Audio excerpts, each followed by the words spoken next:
در پایتخت اوکراین شهر کیف تظاهرگران طرفداری همایش با اتحادیه اروپا در صحن بینای دادستان کل در روی برف سرد خوابیده طلب کردند که هم عقیده‌های بازداشت شده آنها در جریان تظاهرات ضد حکومتی آزاد شوند. یک روز پیشتر از این صدها هزار نفر در شهر کیف با طلب همکاری نزدیکتر با اتحادیه اروپا و استعفای حکومت اوکراین راهپیمایی کردند. در پاکستان کارمندان درمانگاه‌های ولایت خیبر پختونخوا با طلب رهایی همکارانشان از دست آدمربایان کارشکنی کردند. طبیبان ولایت میگویند مقامات انتظامی پاکستان به امنیت آنها اهمیت نمیدهند و با رشوه‌ستانی از آدمربایان جنایت‌های آنها را نادیده میگیرند.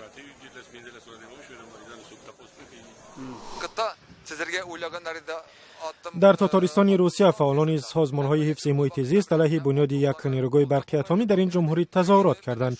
حکومت روسیه چند پیش فهرست طرح نیروگاه‌های اتمی را نشر کرد که باید تا سال 2030 ساخته و یا تکمیل شوند. در این فهرست نام نیروگاه نیمه ساخته هست که در 200 کیلومتری شهر قزان پایتخت تاتارستان جایگیر شده است. در افغانستان هیئت از پژوهشگاه ملی دموکراتی آمریکا ارزیابی آمادگی‌های این کشور به انتخابات ریاستی جمهوری ماه اپریل را انجام داد.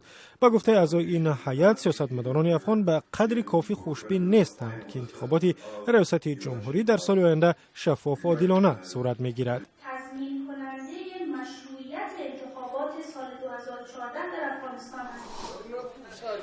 مقامات رسمی سربستان به 120 پناهجو در این کشور در یک مهمانسرای خصوصی در شهر جنوبی سیانیتسا سرپناهی موقت دادند.